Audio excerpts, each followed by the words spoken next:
we've got to get these down to the correct thickness for bending. Several ways to do that. You can come in with your hand plane again.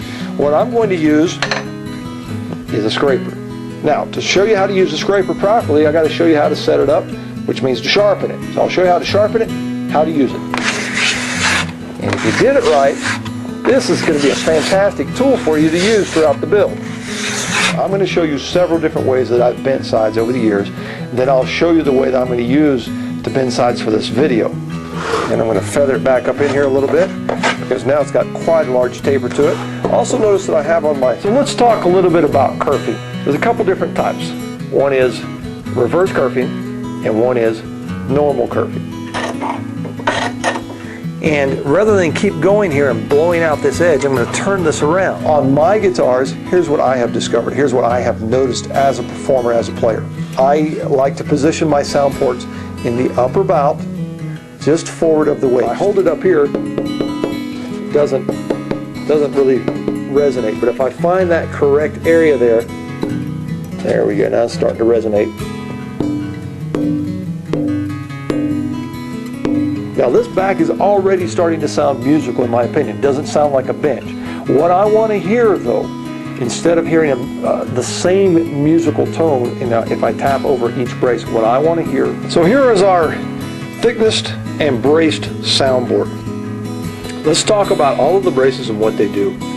Now let's talk a little bit about voicing. In my opinion, that is a misnomer. Well, I'm not really going to voice the top. The voice is already there. It is what it is. What I'm going to do is make it more or less responsive.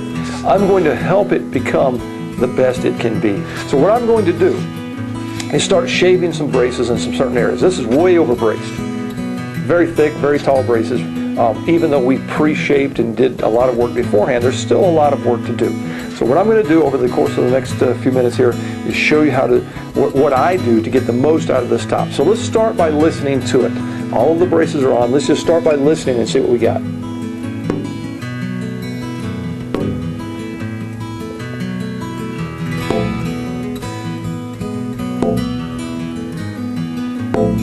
That's nice. This is going to make a nice guitar top. I'm getting exactly what I wanted to get when we started this process. Strong fundamental. All right, to bind your guitar, obviously they're going to need some bindings, which we already have pre-bent, and we've cut the length on this end. You're going to need your purfling, and this purfling is long enough that it will go all the way around, and we'll put the joint up here. It's long enough to go all the way around the guitar without having a joint in the back. And I'm only going to do it with the grain. I'll go a little bit across the grain right here, but this area right here I'm going to use a little different method. So it's finally time to attach the neck to the body of our guitar. And there are several ways and joints that you can use to do that. What I've chosen for this video is adjust to this shelf pivots and dials in the correct neck angle you need. That's for cutting the tenon, for cutting the mortise in the guitar body. You do it on this side.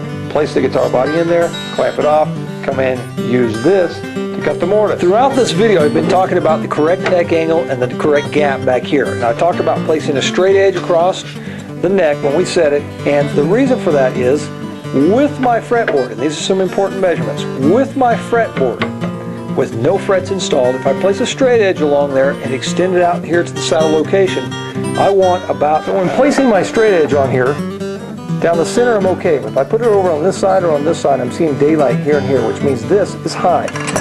So I'm going to come in and remedy that with my rasp. Just come in and work this area a little bit. And if you choke up on the rasp and come in and get it kind of a twist, a good fret job is only as good as what's underneath. There's a lot of things that have to be done properly before you even get to the point where you want to start pounding in some frets. For example, the neck angle has to be correct. We've already talked about that. You got to have the fret slots deep enough. There's a lot of things that have to come together to make the instrument playable once you get the strings on. So you really ought to think about what you're doing when it comes time to design your bridge. Some things to consider are, the finish that I've chosen for this guitar is going to be a high gloss lacquer. No matter what finish you do, the most important thing is the prep work. But a poor finish job can really screw up an otherwise nice looking guitar. It's now time to go back to the spray booth, hopefully for the third and final time. This time when I go into the spray booth, you're going to see me thinning back the lacquer. That can cause a problem. You're used to spraying at a certain viscosity. You've probably dialed that technique in by now. If you're using a mechanical buffing wheel like this, never get your wheel above the center line. I'm using a fine grit Menzerna compound, and a fine buffing. What I'm trying to do is get rid of any little circular sandy marks that were left when I sanded this thing by hand. I think I've got the majority of them with using that coarse compound. Now all I'm going to do is just get rid of any little residual scratches and bring it to a higher gloss. Now, how do you see the scratches? Now, our scale length calls for 645.16, and that's millimeters, and that is to the front edge of the saddle slot. Let's talk a little bit about compensation. So as I'm filing this fret, here's what I'm looking for. I put a black mark across it, and it's flat or close to it. The angle that I had previously, I don't want to come in there flat, I want it to be angled, the angle of the peg head, and I'm going to file this just until it kisses the front of the nut slot. Okay, so here's the harmonic at the 12th fret of the second string, the B string. Now I'm going to play the fretted note at the 12th fret,